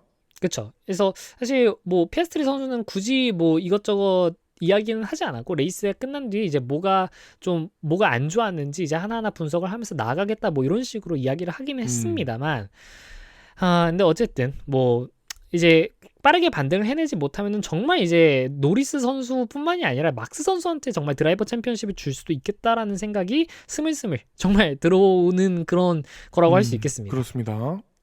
컨스트럭터 경쟁에서는 2위 싸움이 여전히 치열합니다. 막스 선수에게 모두 시선이 쏠리긴 했습니다만 네. 유키 선수가 어떻게든 스프린트와 레이스 둘 다 포인트권 안에 진입을 해주면서 약간의 기여를 해줬고요. 그렇죠. 2위부터 메르세데스, 페라리, 레드불 이렇게 그 순서는 바뀌지 않았습니다만 이제는 메르세데스가 341포인트, 네. 3위인 페라리가 334포인트. 그래서 메르세데스와 페라리의 격차가 단 7포인트밖에 나지 않고요. 네. 그리고 심지어 4위인 레드불은 331포인트로 오이? 페라리와 레드불은 단 3포인트밖에 차이가 나지 않습니다. 오? 10점 안에 지금 세 팀 다 있는 건가요? 맞습니다. 지금 2위인 메르세데스와 4위인 레드불도 단 10점 차이밖에 나지 않죠. 어라라? 그래서 정말 이게 베르스타펜 선수 혼자서 정말 이 컨스트럭터 하나를 먹여 살리는구나 이런 생각이 들고 네. 실제로 이번 주말 동안 보면은 메르세데스가 스프린트와 레이스를 합쳐서 주말 동안 총 16포인트를 획득했고 네. 3위인 페라리가 36포인트를 획득을 했었고요. 네. 4위인 레드불은 41포인트를 획득을 하면서 직전에 싱가포르에서 러셀 선수가 우승을 하면서 크게 벌려놓았던 격차를 한 번만에 정말 이제 레드불도 그렇고 이 페라리도 그렇고 크게 따라잡았다라고 할 수 있겠습니다. 이 페라리가 반등해서 다행이지 그 이전까지 보여줬던 그 페이스였으면은 그죠. 사실 이번 그랑프리 때 레드불한테 따였다고 하더라도 이상하지 않죠. 네, 그렇습니다. 다행이라고 볼까요? 뭐 다행이라고도 할 수 있겠습니다만 이 페라리가 과연 이것이 이 시즌 말미에 가서 이 뒷심을 발휘하는 것이냐 아니면 부활하는 것이냐 이렇게 싶긴 하지만 여전히 포디움 이후 르클레르 선수의 인터뷰를 봤을 때 이제 르클레르 선수가 했던 말이 뭐냐면 상황을 현실적으로 봐야 하고 지금 우리 차는 솔직히 말해서 좋은 결과를 기대하기는 어렵다. 이번 주말이 잘 풀리긴 했지만 앞으로 남은 레이스에서 이것보다 더 나은 성과를 낸다면 스스로 놀랄 것 같다. 이렇게 이야기를 했습니다. 그러니까 결과적으로는 이번에 좀 전반적으로 운이 잘 따라준 그런 주말이라고 생각을 하는 것이고 여전히 객관적인 성능으로 봤을 때 과연 남은 레이스에서 이런 페이스를 계속 유지할 수 있을지는 불확실하다. 이런 식으로 이야기를 한 것 같습니다. 네, 그런 말투입니다. 맞습니다. 그리고 사실 안토넬리 선수도 유럽을 벗어나서 굉장히 좀 좋은 모습을 보이다가 이번에는 뭐 사실 안토넬리 선수도 나쁘지 않았어요. 그러니까 포인트권 안에 들어왔었고 포인트권 안에서 잘 경쟁을 하고 있었는데 갑자기 이제 사인츠 선수의 그 어뢰에 또 맞아가지고 그래서 뒷바퀴 공격에 그죠 뒷바퀴 공격에 이렇게 나가리가 된 거고 심지어 이제 그렇게 최하위로 떨어지고 나서도 어떻게든 추월을 해가면서 레이스를 13위로 마쳤어요. 그렇습니다. 그러니까 잘 페이스 자체는 그렇게 나쁘지 않았다라고 할 수 있겠지만은 결과적으로는 이제 사인츠 선수의 그 페널티를 받았던 그 이제 그 추월 행동 때문에 결과적으로는 손해를 좀 봤다 이렇게 볼 수 있겠습니다. 네, 아쉬웠습니다. 자, 레이스가 끝난 뒤 이제 그럼 잘한 드라이버와 못한 드라이버들을 하나씩 봐야겠는데 네. 일단 뭐 잘한 드라이버부터 얘기를 해보자면 당연히 이제 베르스타펜 선수를 뽑아야 될 것 같습니다. 네, 뭐 길게 이야기할 필요도 없는 선수죠. 그렇죠. 그냥 이 맥라렌 두 드라이버가 어느 정도 흠칫하는 틈을 최대한 살려서 본인이 할 수 있는 정말 최대치를 뽑아냈고요.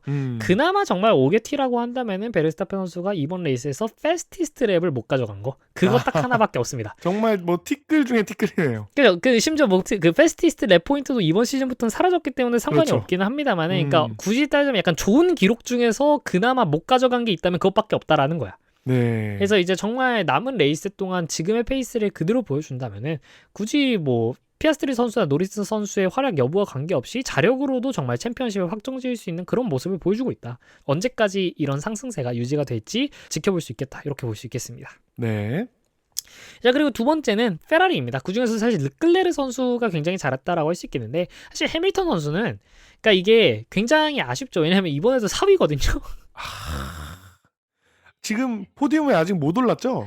해밀턴 선수가 이번 시즌 포디움이 없고 4위만 아이고. 지금 이번 시즌의 네 번째입니다. 이런.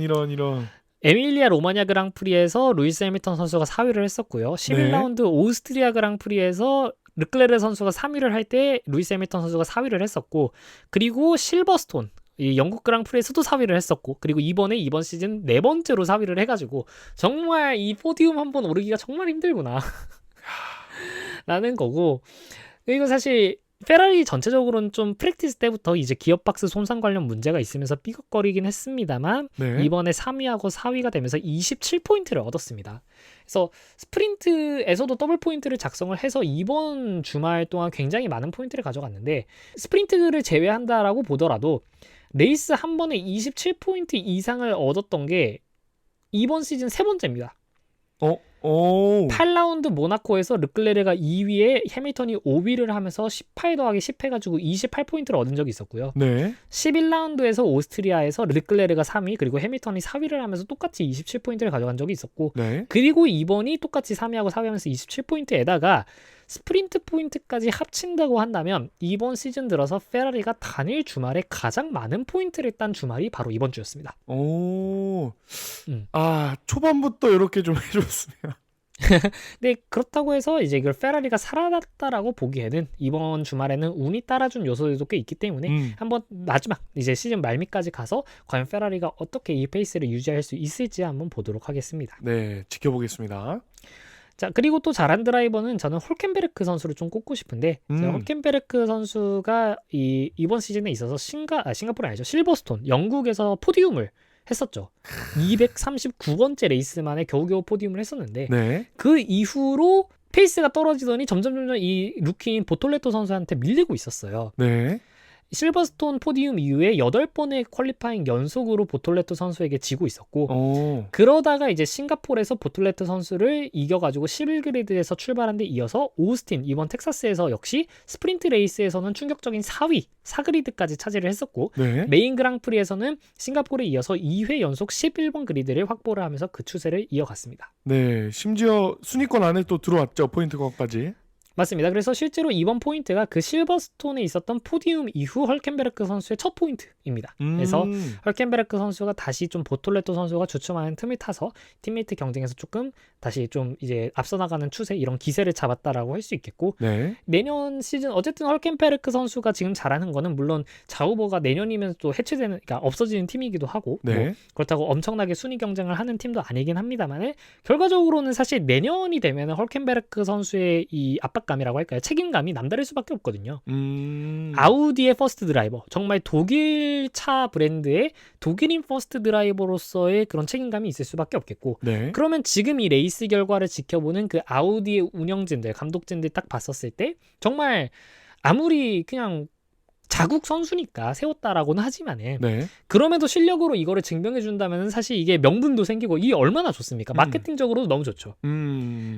그렇기 때문에 헐켄베르크 선수가 지금의 이런 좋은 추세를 잘 이어나가 가지고, 그래서 내년 아우디에서까지 좋은 결과를 이렇게 맞이할 수 있지 않을까, 이렇게 생각을 합니다. 네, 제 기억으로는 계약을 연장을 했죠. 맞습니다. 이미 내년에 아우디에는 보톨레토 선수랑 헐켄베르크 선수로 드라이버 라인업이 확정이 되어 있습니다. 그렇죠. 확정을 했었던 걸로 기억합니다. 그죠. 레드불의 세컨드 드라이버로 지금 헐켄베르크 선수가 온다라는 거는 이제 말 그대로 그냥 말이 그렇다는 거지 실제로 현실성이 있는 얘기는 아닙니다. 네. 자, 이제 아쉬웠던 이야기들을 해볼 텐데 아쉬웠던 팀으로 치자면 일단 메르세데스가 있습니다. 유럽을 벗어나서 승승장구를 하던 키미에게 이번에는 사인츠가 정의구현에 나서면서 오랜만에 리타이어를 하게 되었고요. 정의구현 말이 너무 웃기네요. 이제 그렇다는 거죠. 네. 러셀 선수 역시 스프린트 2위를 차지하면서 어느 정도 체면을 살리기는 했습니다만 싱가포르에서 트랙 레코드를 2번이나 경신하던 그 퍼포먼스는 이번에는 나오지 않았다라고 할 수 있겠습니다. 네. 그래서 사실 싱가포르가 끝났을 때도 러셀 선수가 왜 그렇게 빨랐는지 모르겠다. 그러니까 내가 어떻게 트랙 레코드를 작성했는지 모르겠다. 이렇게 얘기를 했었고 그렇죠. 그리고 이제 왜냐하면 특히나 싱가포르도 굉장히 더운 지역이었고 저희가 이번 시즌 내내 봤던 게 메르세데스 차가 과열에 취약하다라는 거였는데 네. 근데 그 싱가포르를 잘 이겨내는 모습을 보고 메르세데스가 과연 시즌 후반부에 뭔가 차량의 해법을 찾았다. 인 줄 알았지만은 사실 알았지만? 뭐 그렇게 또 이어지진 않았다라는 겁니다. 그러니까 이게 힘들어요. 이게 차량이 정말 한 주 한 주가 다릅니다. 그러니까 정말 온도 하나 습도 하나 이런 울퉁불퉁한 이런 범프 하나 이런 걸로 정말 차량의 성능에 크게 영향을 미칠 수 있는 그런 정말 섬세한 영역이라고 할 수 있겠습니다. 그렇죠. 하물며 그 하루 2시간 안에서도 날씨가 막 바뀌지 않습니까? 맞습니다. 네, 그런 게 영향을 또 많이 준다고 볼 수 있겠습니다. 네. 자, 그리고 마지막은 당연히 피아스트리 선수입니다. 스프린트부터 레이스까지 정말 이번 시즌 호주에서 그 첫 라운드에서 슬립이 나가지고 선두권에서 달리다가 9위까지 떨어진 적이 있지 않았습니까? 네. 그래서 그때 이후로 정말 최악의 주말이지 않나 싶습니다. 제 생각에는. 물론 아제르바이잔에서도 리타이어를 하기는 했었습니다만은 이번에는 심지어는 이제 팀메이트 충돌이라는 이슈까지 있었기 때문에 그리고 게다가 이제 호주에서 리타이어를 할 때까지만 하더라도 굉장히 뭐랄까요? 그러니까 그때는 어쨌든 시즌 초반부니까 뒤에서 따라가면 된다라는 거였고 네. 아제르바이잔에서 리타이어를 했었을 때는 그래 뭐 노리스가 이전까지 2번이나 리타이어를 했으니까 나도 한 번쯤은 하면 돼라고 생각을 했겠지만은 이번에 좀 나쁘지 않은 결과가 나온 것은 심지어 노리스 선수가 2위를 하고 네. 게다가 이제 막스 베르스타펜 선수가 정말 현실적으로 자신의 경쟁자가 될 수도 있는 그런 상황에서 앞으로 남은 레이스들 하나하나가 정말 소중하다라고 할 수 있는데 이렇게 중요한 타이밍에 이런 미스가 나버렸다라는 게 정말 피아스트리 선수 개인적으로 좀 굉장히 아쉽지 않을까 생각을 합니다. 그렇습니다. 운도 안 따라줬다고 볼 수 있습니다. 네, 추가로 요거는 이제 여담이긴 한데 네. 해밀턴 선수는 이번 그랑프리를 통해 통산 드라이버 포인트 5004.5포인트를 달성을 하면서 포뮬러 1 역사상 최초로 통산 5000포인트가 넘은 드라이버가 됐습니다. 이야. 그러니까 이게 이번 시즌에 이 레이스를 처음 보시는 분들은 이 루이스 해밀턴 선수가 정말 얼마나 대단한 사람인지를 전혀 모른다라고 할 수 있겠고 그리고 그렇죠. 이 해밀턴 선수를 봤었을 때 이 액면가 자체가 그렇게 나이 들어 보이지 않아요. 맞습니다. 그렇지 않나요? 그 외모 자체가 그냥 힙합하는 동네 형 같아. 동네 형 흑인 형 같아. 그렇죠. 뭔가 힙합 잘 어울리네요. 뭐 사실 뭐 굳이 이건 힙합의 전유물이 아니긴 합니다만 네. 어쨌든 약간 흑인들이 많이 하는 머리죠. 그 드레드락 닦는 거라고 한다던가 뭐 문신이라고 한다던가 그렇죠. 이런 걸 딱 봤을 때 실제로 뭐 옷 같은 걸 입을 때도 굉장히 맨날 명품 같은 걸 많이 입고요. 네. 그래서 그것도 있고 그래서 정말 해밀턴 선수가 정말 이렇게 그러니까 이게 해밀턴 선수가 활동하는 이 동시대에 정말 살아가고 있다는 게 네. 이게 나중에 가서 정말 20년 뒤, 30년 뒤에 저희가 막 생각을 했을 때 베르스타펜 선수도 그렇고 해밀턴 선수도 그렇고 네. 그 선수들의 실제 모습을 우리가 한 번이라도 봤다라는 것에 정말 큰 의미를 부여할 수 있는 그런 선수들이라고 할 수 있고 그렇죠. 이게 글쎄요. 자, 앞으로 과연 이제 이 5000포인트를 또 달성할 것으로 그나마 기대되는 게 이제 베르스타펜 선수가 가능하지 않을까라고 생각을 하는데 한번 봐야겠습니다. 왜냐면 베르스타펜 선수도 아직 4000포인트도 못 갔거든요. 3000 제가 기억하기로는 3500인가 600인가 그래요. 근데 왜냐하면 이번 한 시즌에 이렇게 딱 했었을 때 네. 300포인트 뭐 남은 레이스에서 조금 해서 400포인트라고 한다고 하더라도 네. 그러면 이제 안 그래 만약에 이번 시즌을 우승을 하더라도 그러면 베르스타펜 선수가 벌써 5연속 월챔 아닙니까? 근데 그거를 4, 5년 정도는 더 해야지 이제 해밀턴 선수까지 간다는 거야. 그러니까 이게 심지어 그러니까 그 4, 5년이면 되지 않나요? 아니 4, 5년 동안 챔피언을 해야 된다니까. 그러니까 이미 지금 사실 이 시점에도 이미 베르스타펜 선수는 말이 안 되는 겁니다. 4년 연속 드라이버 챔피언십 이게 말이 안 돼. 4년 연속으로 그걸 어떻게 해? 그러니까 지금까지 해온 이 엄청난 러쉬를 한 번 더 해야 돼. 처음부터 다시 한 번 더 하면은 그러면 이제 거의 해밀턴 선수와 동급 정도로 이제 우리가 봐줄 수 있다. 근데 물론 누누이 말했지만 베르스타펜 선수는 당장 오늘 저녁이란다. 당장 오늘 리타이어먼트를 바로 가져도 이 F1 전체에서 그 헌정 행사를 해줘야 돼요. 그렇죠. 뭐 한 줄 역사의 한 줄 정도도 아니고 한 페이지 정도를 썼기 때문에. 그러니까 이거 완전 그런 선수이기 때문에 어쨌든 그렇게 또 대단한 이번에 기록이 작성이 됐다라고 할 수 있겠습니다. 네, 와 5,000점은 이 느낌이 저 높이 끝이 안 보이는 탑을 쳐다보는 느낌입니다. 그죠? 실제로 왜냐하면은 이 통산 포인트 순위를 봤었을 때 4,000포인트에 들어가 있는 선수도 아무도 없어요. 아, 진짜 안 보이네요. 그러니까 제가 잠시만요. 제가 이거 기록을 제가 저번에 이제 찾아놨었는데 네. 이번에 해밀턴 선수가 이번 그랑프리에서 획득을 하면서 5,004.5포인트가 되었고 네. 통산 포인트 2위가 베르스타펜 선수네요. 통산 포인트 2위가 베르스타펜 선수로 이번 레이스까지 합해서 3,329.5포인트입니다. 야, 한참 남긴 했네요. 그러니까 이게 통산 2위가 1,700포인트가 나죠. 야. 그리고 그 밑에 통산 포인트 3위가 세바스티안 베텔 선수가 3,098포인트고요. 그렇기 때문에 애초에 3,000대도 2명밖에 없어. 4,000대는 아무도 없고. 근데 루이스 해밀턴 선수 혼자서 그냥 5,000포인트 딱. 사실 이 순위를 보면 되게 재밌습니다. 일단은 네. 4위가 세바스티안 베텔 선수 밑에 바로 4위가 지금 에스턴 마틴에 있는 페르난도 알론소 선수입니다. 그 형님도 또 전설이었던 거죠. 맞습니다. 페르난도 알론소 선수가 2,374포인트로 통산 4위에 있고요. 와. 5위가 키미 라이코넨 선수로 1,873포인트. 네. 자, 6위가 내년에 캐딜락에서 뛰게 되는 발테리 보타스 선수입니다. 1,797포인트. 한국에 오셨던 그 형님. 그죠? 이번에 한국에도 오셨고, 그리고 이번에 또 프랙티스에서 그 자우버 선수랑 그 얼비의 엔지니어가 이제 헷갈리면서 네. 이 발테리 보타스 선수가 지금 레이스를 뛰지 않고 있는데 이 하자르 선수한테 팀 라디오로 보타스가 지금 이번 코너에 있어. 이런 얘기를 한 거예요. 근데 이제 거기에다가 아이작 하자르가 보타스 지금 레이스에 없는데 무슨 말 하는 거냐. 정신 좀 차려라. 이런 식으로 이제 반응을 해서 그것도 잠깐 이제 소소하게 논란이 됐었고. 네. 그리고 이 리스트에서 7위가 또 바로 그 보타스 선수의 내년 팀메이트가 될 예정인 세리오 페레스 선수입니다. 1638포인트. 그리고 거기 밑에 세리오 페레스 선수 밑에 8위인가요? 네, 8위입니다. 통산 8위가 바로 샤를 르클레르 선수 1622포인트로 르클레르 선수가 이 리스트에서 8위 이렇게 올라 있습니다. 아, 샤르는 굉장히 또 의외네요. 제 느낌으로. 뭐 르클레르 선수도 사실 굉장히 계속 순위권에 있었던 드라이버고요. 그리고 지금도 연차가 또 많이 쌓였으니까 충분히 뭐 이곳에 있을 만합니다. 왜냐하면은 이게 르클레르 선수가 제가 기억하기로는 아마 이번이 7년차 시즌일 텐데 르클레르 선수가 예를 들어서 뭐 한 시즌당 200포인트 조금 넘게씩만 계속 획득을 했다라고 하면 1600포인트 정도 되죠. 야. 그렇기 때문에 충분히 가능하다라고 할 수 있겠고, 네. 그러니까 굉장히 르클레르 선수도 많이 짬이 찼다. 그러니까 저번에 저희가 얘기를 했다시피, 그러니까 르클레르는 더 이상 신인이 아니다라는 이 말 자체가 진짜, 그러니까 르클레르 선수도 정말 이 재능의 단순 그 레벨로 봤었을 때는 네. 정말 사실 어떻게 보면 해밀턴 선수나 아니면 베르스타펜 선수와 같은 동시대에 태어난 게 어쩌면 원망스러울 정도로 정말 이 족적에 남기는 그런 드라이버가 될 수 있었던 재능이지 않나 이렇게 생각을 합니다. 아, 그렇습니다. 천재 중에서도 천재가 있으니까. 그렇죠. 자, 그리고서 사실 이번 미국 그랑프리에 있어가지고 저희가 프리뷰 때 했던 이야기를 조금 이어서 해볼 필요가 있는 게 하나가 있는데, 네. 그러니까 이번에 피렐리에서 하드 타이어를 전년도와 다르게 C1으로 공급을 하면서, 그러니까 하드 타이어를 쓰는 것에 대한 리스크를 굉장히 높여가지고 어떻게든 팀들이 투스탑을 가져가게 하려고 정말 발악을 했습니다만, 네. 이게 잘 안 됐죠. 그러니까 투스탑이 아니라 선수들이 그래서 어떤 선택을 했냐면은 네. 소프트 미디움으로 원스탑을 했어요. 아, 소프트 투 미디움으로.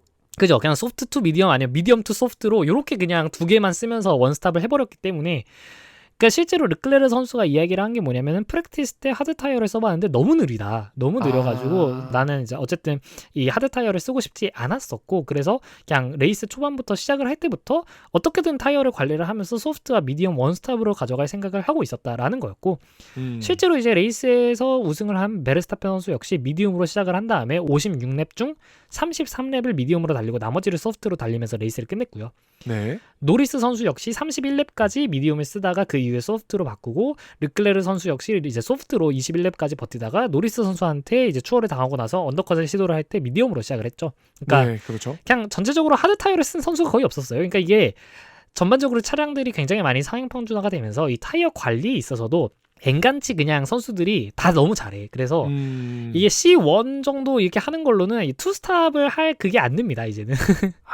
타이어가 아무리 프레자일 하더라도, 아무리 약하다고 하더라도 이젠 선수들의 전반적인 기량과 그리고 차량의 성능으로 그 타이어를 어떻게든 어르고 달래가면서 이제 원스탑을 할 수 있는 그런 게 되었기 때문에 네. 그래서 이제 글쎄요. 이제 내년 돼가지고 과연 이 부분에 대해서 FIA가 어떤 조치를 취할지도 한번 볼 수 있겠고, 네.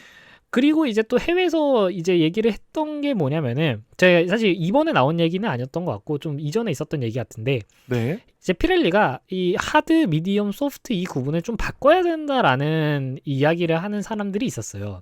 어떤 방식으로 바꾼다면은 그러니까 처음부터 이 애초에 타이어를 하기를 C1을 슈퍼하드, 그 밑에 C2 하드, C3 미디움, C4를 소프트, 그리고 C5를 슈퍼 소프트 뭐 이런 식으로 이야기를 해가지고 네. 그러니까 이게 경도랑 상관없이 그 해당 레이스 내에서의 그레이드 방식이지 않습니까? 상대적인 포지션의 그 명칭이다 보니까 네. 이 레이스마다 사람들이 너무 헷갈린다라는 거야. 이 어느 레이스에서 C1, C 몇을 썼는지 그거를 누가 기억하고 있어. 특히나 이제 라이트 팬들이 유입되는 거 생각을 했을 때 네. 사람들이 봤을 때 뭐야? 이거 소프트는 왜 이렇게 오래 가지? 어떤 레이스를 봤을 때는 이거 소프트는 왜 이렇게 빨리 끝나지? 그러니까 이렇게 혼란이 빚어진다라는 거지. 그 C1과 C5 사이에서 매번 그 세 개를 고르는 게 혼선을 준다. 그치? 그러다 보니까 어느 레이스에서는 C5가 소프트인데 어느 레이스에서는 극단적으로 C3가 소프트일 수도 있는 거 아닙니까? 그러면은 그렇죠. 라이트 팬 입장에서 처음 포뮬러 1을 보는 입장에서 뭐야 저번에는 소프트를 뭐 이만큼밖에 못 쓰더니 이번에 왜 이렇게 소프트가 오래 가지? 그러니까 이런 식으로 혼란이 생긴다라는 거지. 그래서 이거를 그렇게 할 게 아니라 그냥 애초에 그 타이어를 딱 했었을 때 그 타이어 이름 자체를 뭐 슈퍼 하드, 하드, 미디엄 소프트, 슈퍼 소프트 이런 식으로 구분을 해서 해야 되는 게 아니냐. 뭐 이런 의견도 있었는데 사실 저도 어느 정도 공감하는 면이 있습니다. 그러니까 사실 저도 포뮬러 1을 꽤나 오래 보기는 했지만은 네. 생각보다 좀 이걸 시청하고 나서 꽤 오랜 시간이 지나고서야 이걸 알았어. 그러니까 C1, C5 그 구분을. 그러니까 당연히 색깔도 그렇고 이게 소프트면 그냥 모든 레이스에서 다 같은 타이어라고 생각을 했었던 거고. 그렇죠. 그런데 이제 이걸 아니까 조금 이런 게 새로운 게 또 보이지 않습니까? 그러니까 이제 좀 직관적으로 좀 와닿을 수 있게 할 수 있는 방법이 있다면 그래도 괜찮지 않을까라는 생각이 좀 듭니다. 그러게요. 저도 방금 잠깐 고민해봤는데 어떻게 해야 될지가 고민이 되는 부분입니다. 네, 그렇습니다. 자, 그럼 이제 마지막으로 저희 폴시의 폴리시 타임 바로 듣고 저희가 이번 레이스에 대해서 이제 준비한 내용을 끝마치고 이제 끝내보도록 하겠습니다. 네, 알겠습니다. 금주의 폴리시 타임. 이 구호가 어째 매주마다 다 바뀌는 것 같아. 저번 주에 뭘 했는지 기억이 안 나요. 그러니까 이게 좀 기억을 해서 금주의 폴리시 타임은 네. 약간 시기에 좀 맞춰서 티켓 관련한 내용으로 준비해봤습니다. 네. 네, 이 티켓 유형이랑 티켓이 언제 풀리는지 그리고 가격, 평균가를 간단하게 전달해드리고 방송 마무리해보도록 하겠는데요. 첫 번째로 티켓 유형입니다. 티켓 유형 저희가 이제 중계석 찍어주면은 사람들이 막 앉아있거나 서있지 않습니까? 네. 네, 그 티켓에 대해서 말씀드릴 텐데 먼저 가장 싼 티켓이라고 할 수 있죠. 네. 제너럴 어드미션이라고 자유 입장석이라고 하지만 사실 기차의 입석 정도로 생각하시면 되겠습니다. 지정석이 아니라 약간 그 구역에 대한 그 티켓이지 약간 가서 선착순으로 좀 자리를 잡아야 되는 그런 티켓인가요? 완전히 핵심 보셨는데요. 뭐야, 이 챗GPT야 뭐야? 거의 뭐 챗GPT죠. 그 딱 핵심을 짚었는데 네. 그 선착순이어가지고 아무래도 입석이다 보니까요. 음. 그 자리를 움직일 수 있다는 장점이 있지만 또 단점으로는 막 엄청 일찍 가서 보지 않는 이상 저 먼찍이서 차 막 색깔도 안 보일 정도로 보는 자리라고 할 수 있겠습니다. 네, 알겠습니다. 네, 그리고 그 다음으로 좋은 건 그랜드 스탠드 지정석이고요. 그죠? 경기를 좀 앞쪽에서 안정적으로 관람할 수 있는 자리라고 할 수 있겠습니다. 그리고 세 번째로 어디에나 있는 VIP 자리가 있잖아요. 네. VIP 자리는 이제 이름마다 다 다르긴 합니다. 뭐 호스피탈리티, 해독클럽 이런 프리미엄 패키지 이름이 붙어서 상품이 나오는데 요건 거의 입석 티켓과 지정석 티켓을 가격을 거의 한 10배를 능가하는 가격에 형성이 되어 있다고 합니다. 10배. 네. 네. 이 그랑프리 티켓은 보통 6개월에서 9개월 전부터 풀리고요. 그죠? 저희 방송을 듣고 계시는 또 새로 유입된 그 F1 팬분들께서는 만약 정말 좀 지갑이 여유롭거나 아니면 휴가 계획에 F1 경기를 보셔야겠다 싶으면 거의 지금부터 이제 살짝씩 각을 잡으시길 바라겠습니다. 사실 그 내년 이제 시즌 초반부에 일본 그랑프리 스즈카 서킷 티켓은 이미 시작을 했어요.